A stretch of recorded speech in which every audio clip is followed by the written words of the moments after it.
Assalamualaikum warahmatullahi wabarakatuh. Perkenalkan nama saya Salsabila Hidayati selaku moderator pada kelompok 4 akan menjelaskan pemahaman terhadap budaya organisasi yang diberdayakan dan difokuskan terhadap pelayanan pelanggan. Kemudian saya akan memperkenalkan nama anggota kelompok saya. Next. Yang pertama ada Mazin Dava, kemudian Rodotul Awalina, Salsabila Hidayati, Reza Dwi Junior, Yuta Tri Arini, Ahmita Dwi Gitania, Dina Arumalaita, dan Nur Hoida. Kemudian materi yang pertama adalah pengertian budaya akan dijelaskan oleh Mas Zindafa.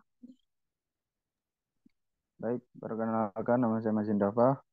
Selanjutnya, lingkungan organisasi pasti memiliki nilai-nilai yang diterapkan kepada seluruh anggota organisasinya. Budaya organisasi adalah suatu kerangka kognitif yang berisi sikap, nilai, norma, perilaku, dan harapan yang diyakini bersama oleh anggota organisasi Baron pada 2003. Sejalan dengan pemikiran tersebut, Gareth dalam Wirawan tahun 2007 mengatakan bahwa budaya organisasi adalah seperangkat nilai bersama yang mengontrol interaksi setiap anggota organisasi juga dengan para pemasok, pelanggan, dan pihak-pihak lain di luar organisasi. Glaser tahun 1987 mendefinisikan budaya organisasi sebagai bagian dari pola-pola keyakinan, simbol, ritual, dan mitos yang berkembang seiring dengan waktu dan bekerja sebagai perekat yang menyatukan organisasi bersama-sama. Lebih lanjut, Noe pada tahun 1992 menyatakan bahwa budaya organisasi adalah sebuah sistem dari berbagai arti nilai kepercayaan dan kebiasaan di antara anggota organisasi yang berinteraksi dengan standar formal untuk menghasilkan norma perilaku. Menurut Denison pada tahun 1990, budaya organisasi menunjukkan nilai-nilai kepercayaan dan prinsip-prinsip yang mendasari suatu sistem manajemen organisasi. Secara terpisah, Lutyens pada tahun 1998 mengatakan bahwa budaya organisasi adalah norma-norma dan nilai-nilai yang mengarahkan perilaku anggota organisasi. Kemudian menurut Miller tahun 1987 mendefinisikan budaya organisasi sebagai kumpulan nilai yang dianut dalam organisasi dan mendasari bagaimana mengelola organisasi tersebut. Lebih lanjut, Miller menambahkan bahwa nilai-nilai tersebut merupakan keyakinan yang dipegang teguh dan kadang-kadang tidak terungkap. Kemudian Davis dalam Wirawan tahun 2007 mengemukakan bahwa budaya organisasi merupakan pola kepercayaan dan harapan yang dianut oleh anggota organisasi. Kepercayaan dan harapan tersebut menghasilkan nilai-nilai yang dengan kuat membentuk perilaku para individu dan kelompok-kelompok anggota organisasi. Berdasarkan paparan di atas, maka penulis mengacu pada pengertian budaya organisasi menurut Glaser pada tahun 1987 mendefinisikan budaya organisasi sebagai bagian dari pola-pola keyakinan, simbol, ritual, dan mitos yang berkembang seiring dengan waktu dan bekerja sebagai perekat yang menyatukan organisasi bersama-sama. Baik, terima kasih.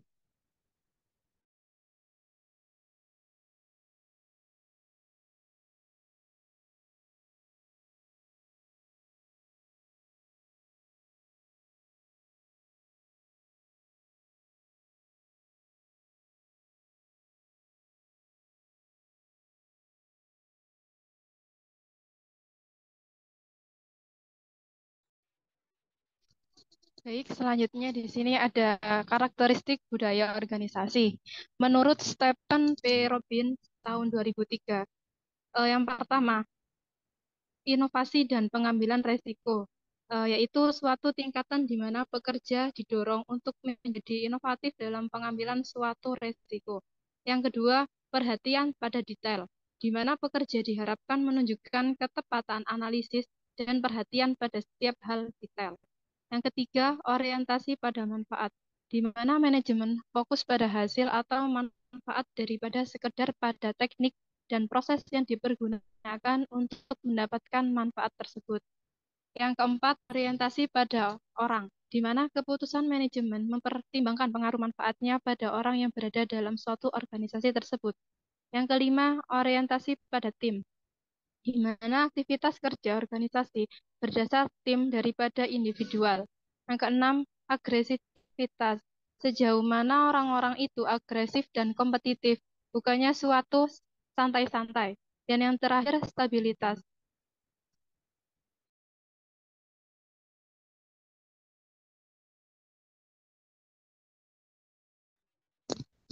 Yang terakhir, stabilitas.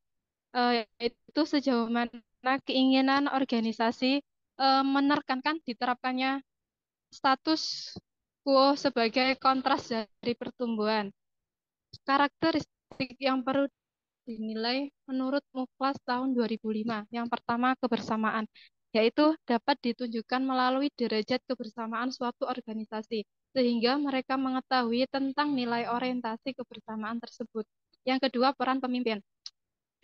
Pemimpin yang kuat ialah yang dapat menetapkan arah organisasi dan dapat memotivasi kepada bawahannya.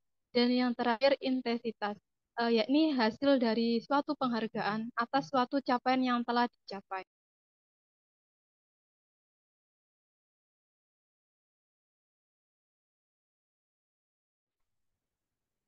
Selanjutnya yaitu tipe budaya organisasi. Klasifikasi dari tipe budaya organisasi yang paling banyak dikenal adalah Competing Value Framework yang dikemukakan oleh Kim Cameron dan Robert Quinn tahun 1999. Di antaranya yaitu yang pertama, clan culture. Clan culture dikenal dengan berorientasi pada orang atau budaya kerjasama yang ramah. Budaya ini mencakup anggota kelompok yang saling berkorelasi satu sama lain ataupun sekelompok orang yang memiliki minat yang sama. Yang kedua, adokrasi kultur, dikenal sebagai dinamis atau kewirausahaan yang menciptakan budaya. Budaya organisasi ini sangat fleksibel dan tidak mau dihalangi oleh prosedur birokrasi, serta sangat menekankan pentingnya inovasi. Yang ketiga, hierarki kultur, dikenal dengan berorientasi pada proses atau budaya yang terstruktur. Budaya organisasi ini cukup populer karena karyawannya harus memahami rantai komando atau rantai instruksi di dalam organisasi tersebut. Yang keempat, market culture, dikenal dengan berorientasi pada hasil atau budaya yang bersaing dengan cara kompetitif. Di dalam budaya organisasi ini, semua pekerjaan berbasis profit. Misalnya perusahaan yang harus memiliki produk atau layanan yang terbaik untuk mendukung keberhasilan perusahaan tersebut.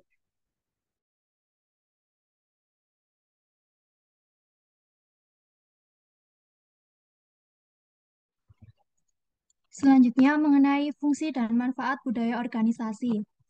Pada dasarnya, fungsi utama dari budaya organisasi yakni ada dua, sebagai proses integrasi internal dan sebagai proses adaptasi eksternal. Sebagai proses integrasi internal, budaya organisasi berfungsi sebagai pemersatu dari setiap komponen integral organisasi. Sedangkan sebagai proses adaptasi eksternal, budaya organisasi berfungsi sebagai sarana untuk menyesuaikan diri dengan lingkungan di luar organisasi. Adapun manfaat budaya organisasi menurut Robbins tahun 1996 dalam buku Perilaku Organisasi edisi ke-7 antara lain 1. Budaya organisasi membedakan peran, di mana budaya organisasi ini memiliki nilai pembeda yang jelas antara organisasi satu dengan organisasi yang lain. Yang kedua, budaya organisasi dapat menimbulkan rasa memiliki identitas. Budaya membawa suatu rasa identitas bagi para anggota organisasinya. Kemudian, budaya organisasi juga manfaat dari budaya organisasi yakni dapat mementingkan tujuan bersama. Dengan adanya budaya organisasi dapat memudahkan timbulnya suatu komitmen pada sesuatu yang lebih luas daripada kepentingan pribadi atau individu para anggotanya. Manfaat yang keempat yakni budaya organisasi dapat menjaga stabilitas organisasi karena budaya merupakan sebuah perekat sosial yang mampu menyatukan organisasi itu dengan memberikan nilai-nilai standar yang tepat untuk dilakukan oleh karyawan.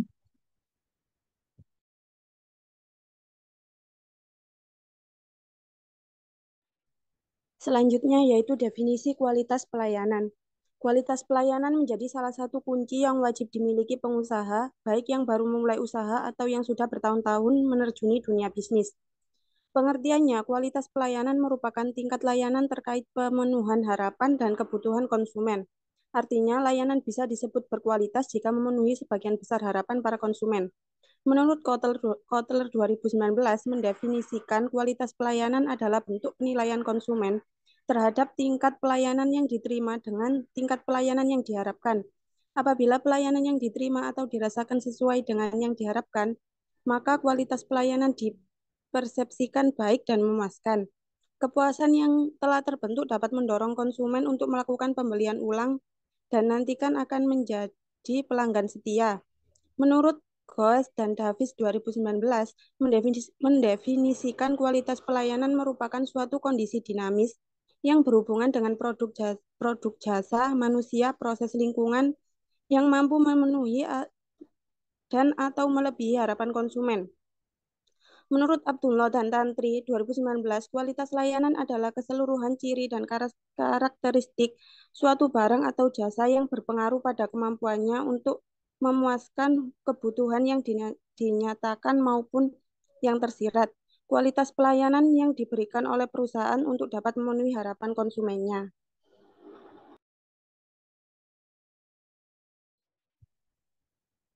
Baik, yang selanjutnya yaitu manajemen kualitas pelayanan.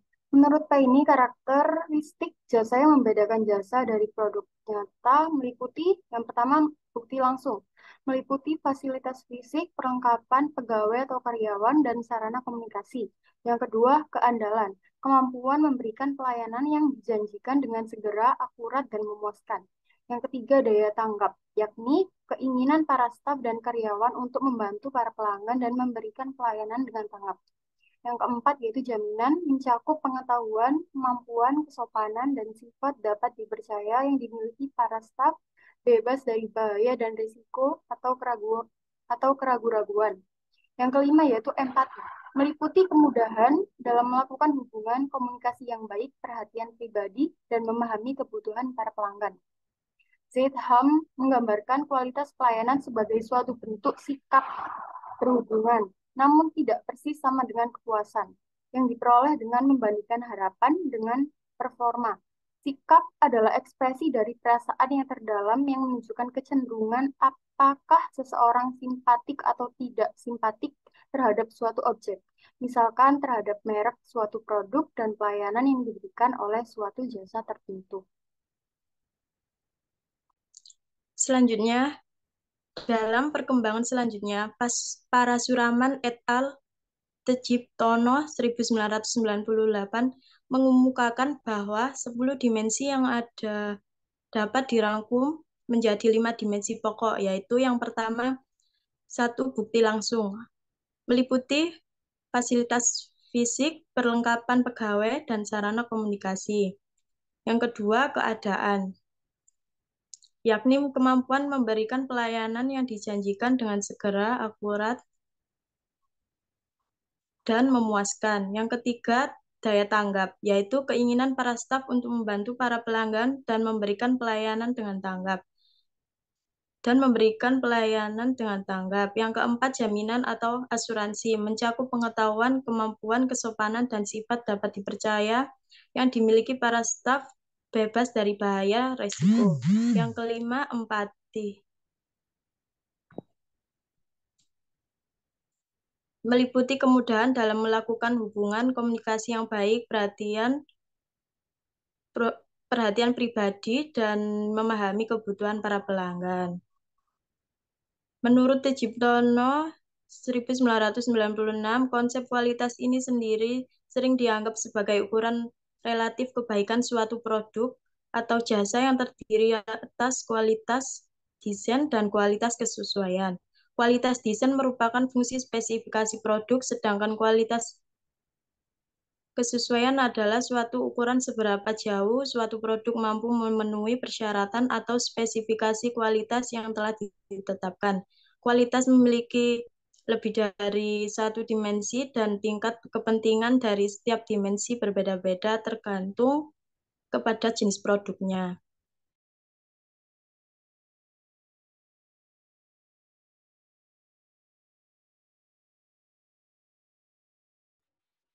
Kemudian selanjutnya yaitu kinerja pelayanan. Yang pertama, kenampakan fisik pelayanan, yaitu tampilan fisik pelayanan. Dua, rehabilitas mencakup dua hal pokok, yaitu konsistensi kinerja dan kemampuan untuk dipercaya. Yang ketiga yaitu responsivitas adalah kemauan atau kesiapan para karyawan untuk memberikan pelayanan yang dibutuhkan pelanggan. Yang keempat yaitu kompetensi, yaitu setiap orang dalam satu perusahaan memiliki keterampilan dua pengetahuan yang dibutuhkan agar dapat memberikan pelayanan tertentu. Kelima yaitu kredibilitas, meliputi kepercayaan, keyakinan, dan kejujuran. 6. Keamanan, aman dari bahaya, resiko, dan keraguan-raguan. 7. Akses, adalah kontak yang mudah dan dekat. 8. Komunitas, artinya memberikan informasi kepada pelanggan dalam bahasa yang mereka pahami, serta mendengarkan saran dan keluhan pelanggan. 9. Pengertian, yakni melakukan usaha untuk memahami kebutuhan pelanggan. 10. Akuntabilitas, yaitu kejelasan wewenang dan tanggung jawab petugas dalam penyelenggaraan dan penyelesaian pelayanan.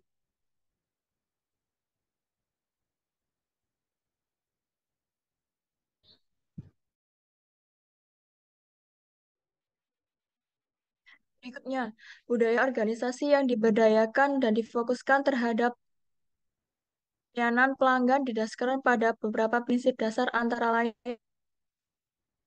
Yang pertama, kesadaran bahwa pelanggan adalah fokus utama organisasi dan bahwa setiap tindakan yang dilakukan harus selalu mempertimbangkan kebutuhan dan keinginan pelanggan. Kemudian yang kedua, mendorong partisipasi dan keterlibatan aktif dari seluruh anggota organisasi dalam memberikan pelayanan pelanggan yang terbaik. Hal ini dapat dicapai melalui pembagian tanggung jawab, kolaborasi tim, dan pemberian kewenangan pada anggota organisasi untuk mengambil keputusan yang berkaitan dengan pelayanan pelanggan. Kemudian yang ketiga, memberikan pelatihan dan pengembangan keterampilan kepada seluruh anggota organisasi untuk memastikan bahwa mereka memiliki kemampuan dan pengetahuan yang cukup untuk memberikan pelayanan pelanggan yang berkualitas. Kemudian yang keempat, menyediakan lingkungan kerja yang mendukung keterlibatan dan partisipasi aktif dari seluruh anggota organisasi. Hal ini mencakup penghargaan atas prestasi dan kinerja yang baik, serta mendukung inisiatif dan ide-ide baru yang dapat meningkatkan pelayanan pelanggan. Kemudian yang kelima, mengukur dan memantau kinerja organisasi dan memberikan pelayanan pelanggan.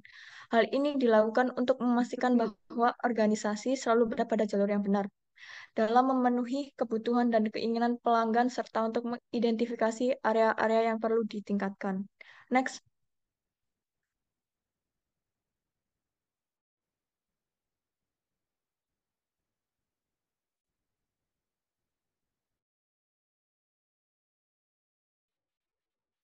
Dengan menerapkan budaya organisasi yang diberdayakan dan difokuskan terhadap pelayanan pelanggan, organisasi dapat meningkatkan kepuasan pelanggan, memperkuat hubungan dengan pelanggan, dan membangun citra positif di mata publik. Selain itu, budaya ini juga dapat membantu organisasi untuk meningkatkan efisiensi dan produktivitas, karena anggota organisasi memiliki kemampuan dan kewenangan untuk mengambil tindakan yang tepat dalam memberikan pelayanan pelanggan. Budaya organisasi yang diberdayakan dan difokuskan pada pelayanan pelanggan mengacu pada suatu lingkungan di mana karyawan didorong untuk mengambil inisiatif dan bertanggung jawab atas pekerjaan mereka. Sambil mempertimbangkan kebutuhan dan kebutuhan pelanggan sebagai prioritas utama, budaya ini menciptakan lingkungan yang positif dan proaktif di mana karyawan merasa dihargai dan memiliki otonomi untuk membuat keputusan yang mempengaruhi pelayanan pelanggan secara langsung. Next.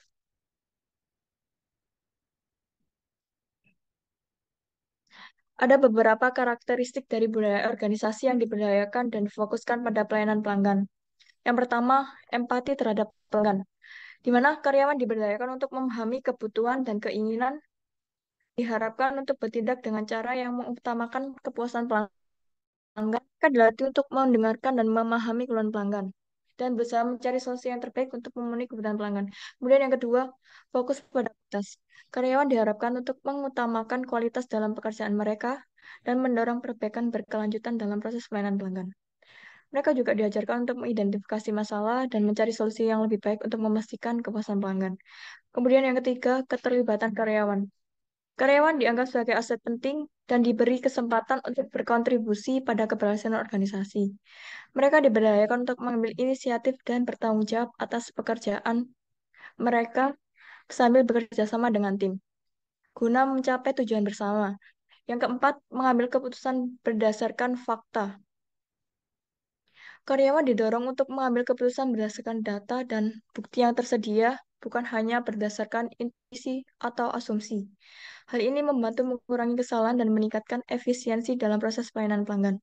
Kemudian yang terakhir, kelima, keterbukaan dan kolaborasi. Budaya organisasi yang diberdayakan dan difokuskan pada pelayanan pelanggan mendorong keterbukaan dan kolaborasi di antara karyawan. Karyawan diharapkan untuk berbagi pengetahuan dan pengalaman mereka dan bekerjasama untuk mencapai tujuan organisasi. Dalam budaya organisasi yang diberdayakan difokuskan pada pelayanan pelanggan, karyawan merasa dihargai dan memiliki peran penting dalam membantu organisasi mencapai tujuan. Hal ini dapat meningkatkan motivasi dan keterlibatan karyawan yang pada gilirannya dapat membantu meningkatkan pelayanan pelanggan dan kepuasan pelanggan. Next.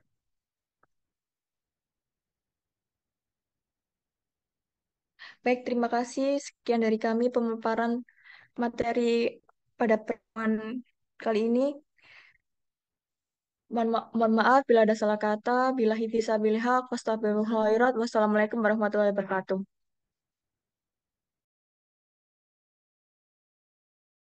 Baiklah, Assalamualaikum warahmatullahi wabarakatuh. Di sini kelompok kami akan memaparkan hasil telaah jurnal yang berjudul Pengaruh Budaya Organisasi Terhadap Kualitas Pelayanan pada PTS di Kalimantan Selatan yang ditulis oleh Dr. DRS HM Rahmadi Radiani MM. Identitas jurnal, Gak usah kok. ekuitas, Ya Allah, kira tidak kok langsung mek dah. mek mek mempersilahkan toh sing maca iku kok kamu tutup judulnya ya terus mbok Terus silakan. ini mendingan Dava nggak ikut pekku aku kok ijol pek Dava ngono ya sekalian. Jadi lanjut. Tuh, kan mau tutup di aku gak ndelok sih. Wis Mita wis. Ya wis Mita. Ya wis ayo ndang. Cek iki kan Mita yo awal di langsung ngono. Saya Dava wes. Mulai Lho, apal iku lho. Aku mau. Tutup di awakmu iki, tutup akan berkualitas iki kita. iki lho, Yo, iya sing tak kirim. Berarti berarti jurnal judul jurnal penulis langsung latar belakang ngono ta. Ya latar belakangnya sampai sing tak lingkari sing di grup. Lah ya tutup akan berkualitas iku. Yo, Ya. yo. Ya wes, ayo mulai. 1, 2, 3. Assalamualaikum warahmatullahi wabarakatuh. Di sini saya dan kelompok saya akan memaparkan hasil telaah jurnal yang berjudul Pengaruh Budaya Organisasi Terhadap Kualitas Pelayanan pada PTS di Kalimantan Selatan yang ditulis oleh Dr. DRS HM Rahmadi Radiani MM. Latar belakang penelitian, di mana masing-masing perguruan tinggi swasta atau PTS menawarkan daya tarik yang berbeda-beda untuk memenangkan persaingan dan untuk meningkatkan jumlah mahasiswanya sekaligus untuk menarik calon mahasiswa baru agar memutuskan untuk memilih jurusan manajemen yang ditawarkannya. Kualitas pelayanan yang dimaksud dijabarkan pada bukti langsung, tangibles, keandalan atau reliability daya tanggap atau responsiveness, jaminan atau assurance, dan kepedulian atau empati, yang dalam penerapannya berbeda-beda antara satu perguruan tinggi swasta atau PTS dengan yang lainnya. Budaya organisasi sangat berpengaruh terhadap perilaku para anggota organisasi, sehingga jika suatu budaya organisasi perguruan tinggi swasta mengarah kepada budaya organisasi yang berkualitas, maka tidak heran jika anggota organisasi juga akan berkualitas. Baiklah, selanjutnya. Dari 7 variabel tersebut, di atas hanya 4 yang diambil, yaitu perhatian pada rincian, orientasi pada hasil, orientasi pada orang, dan yang terakhir orientasi pada tim. Pemilihan keempat variabel didasarkan beberapa pertimbangan, yaitu variabel tersebut sangat penting sebagai pertimbangan perguruan tinggi swasta di Kalimantan Selatan dalam meningkatkan kualitasnya, terutama kualitas sumber daya dari dalam perguruan tinggi itu sendiri, serta kualitas dari lulusan yang ada, yang ditunjukkan dengan banyaknya mahasiswa peminat jurusan manajemen. Dengan memiliki budaya organisasi perguruan tinggi swasta atau PTS yang berkualitas, maka secara otomatis para pegawai atau karyawan akan berperilaku dan bertindak untuk mempertahankan kebudayaan yang ada di perguruan tinggi swasta atau PTS. Juga mereka akan mengutamakan kualitas karena sudah menjadi kebudayaan di dalam organisasi PTS di mana mereka bekerja.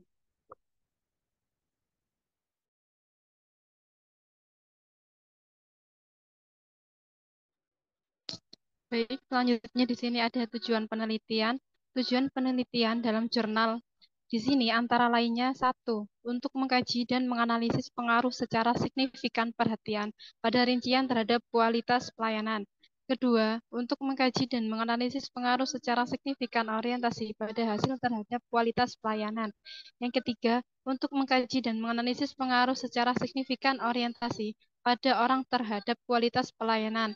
Yang keempat, untuk mengkaji dan menganalisis pengaruh secara signifikan orientasi pada tim terhadap kualitas pelayanan.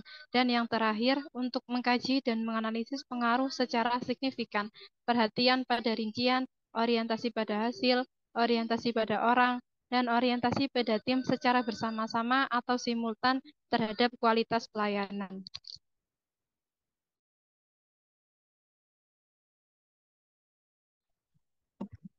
Selanjutnya, mengenai variabel penelitian. Dari artikel yang telah kami telah ini, pada judul penelitian pengaruh budaya organisasi terhadap kualitas pelayanan pada PTS di Kalimantan Selatan, diketahui bahwa penelitian tersebut berusaha untuk mencari dan melihat apakah ada pengaruh dari budaya organisasi terhadap kualitas pelayanan di PTS. Oleh sebab itu, variabel X1 yakni budaya organisasi sebagai variabel bebas X1 dan kualitas pelayanan disebut sebagai variabel terikat Y1. Lalu kemudian mengenai metode penelitian dari artikel yang telah kami review, pertama populasi dan sampel. Dalam penelitian ini, populasinya yang digunakan yaitu mengenai seluruh mahasiswa jurusan manajemen strata 1 pada perguruan tinggi swasta PTS di Kalimantan Selatan dengan jumlah mahasiswa yang jadi objek populasi sebagai objek populasinya sebesar 4.540 orang.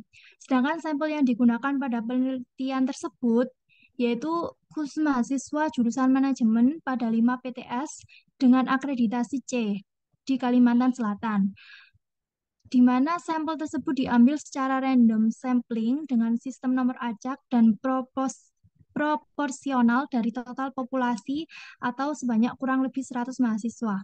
Kemudian sumber data dari penelitian tersebut, sumber data yang digunakan yakni sumber data primer dan sekunder.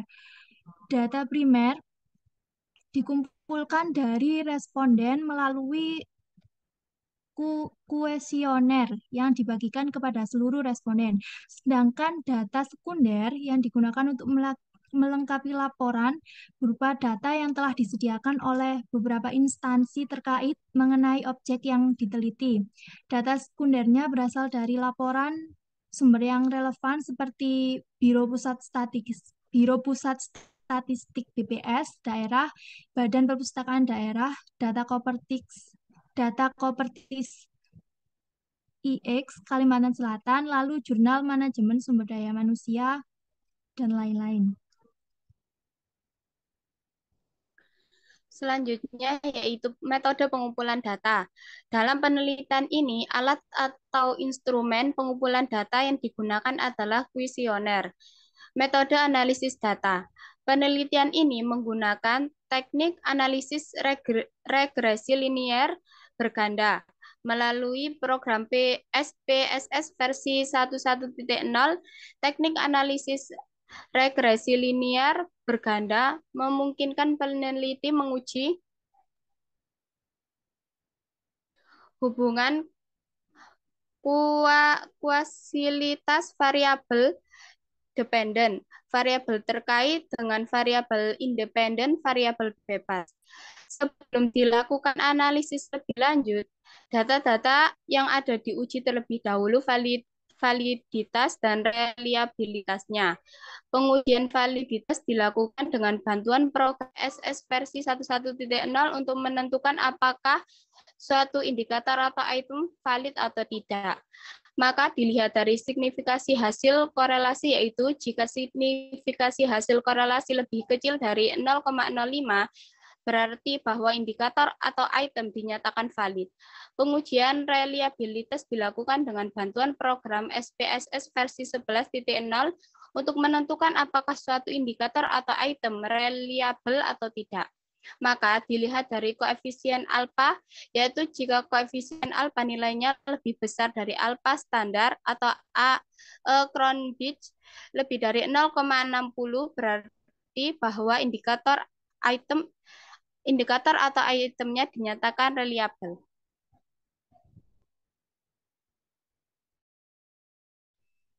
Kemudian ada hipotesis penelitian. Hipotesis yang pertama, perhatian pada rincian berpengaruh signifikan terhadap kualitas pelayanan pada PTS di Kalimantan Selatan. Hipotesis kedua, orientasi pada hasil berpengaruh signifikan terhadap kualitas pelayanan pada PTS di Kalimantan Selatan. Hipotesis ketiga, orientasi pada orang berpengaruh signifikan terhadap kualitas pelayanan pada PTS di Kalimantan Selatan. Hipotesis keempat, orientasi pada tim berpengaruh signifikan terhadap kualitas pelayanan pada PTS di Kalimantan Selatan. Dan hipotesis kelima, perhatian pada rincian, orientasi pada hasil, orientasi pada orang, dan orientasi pada tim secara bersama-sama atau simultan berpengaruh signifikan terhadap kualitas pelayanan pada PTS di Kalimantan Selatan. Selanjutnya yaitu hasil penelitian dan pembahasan. Penelitian ini juga menunjukkan bahwa kualitas pelayanan dipengaruhi oleh budaya organisasi yang berupa perhatian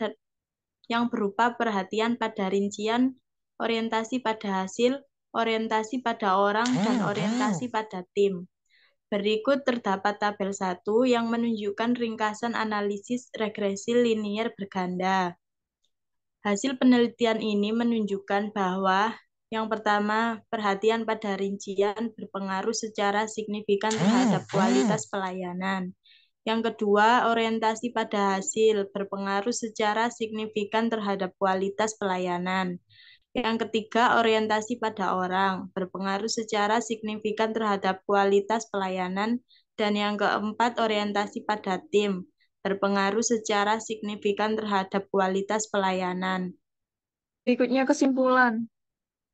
Yang pertama, perhatian pada rincian yang merupakan bagian dari variabel budaya organisasi berpengaruh signifikan terhadap kualitas pelayanan pada PTS di Kalimantan Selatan. Yang kedua, orientasi pada hasil yang merupakan salah satu variabel budaya organisasi berpengaruh signifikan terhadap kualitas pelayanan pada PTS di Kalimantan Selatan. Yang ketiga, orientasi pada orang yang merupakan variabel budaya organisasi berpengaruh signifikan terhadap kualitas pelayanan pada PTS di Kalimantan Selatan. Yang keempat, orientasi pada tim yang juga merupakan variabel budaya organisasi berpengaruh signifikan terhadap kualitas pelayanan pada PTS di Kalimantan Selatan. Kemudian yang kelima, budaya organisasi yang terdiri atas perhatian pada rincian, orientasi pada hasil, orientasi pada orang, dan orientasi pada tim secara bersama-sama atau simultan berpengaruh signifikan terhadap kualitas pelayanan pada PTS di Kalimantan Selatan. Baiklah, Itulah tadi telaah jurnal dari kelompok kami. Kurang lebihnya saya mohon maaf. Wassalamualaikum warahmatullahi wabarakatuh.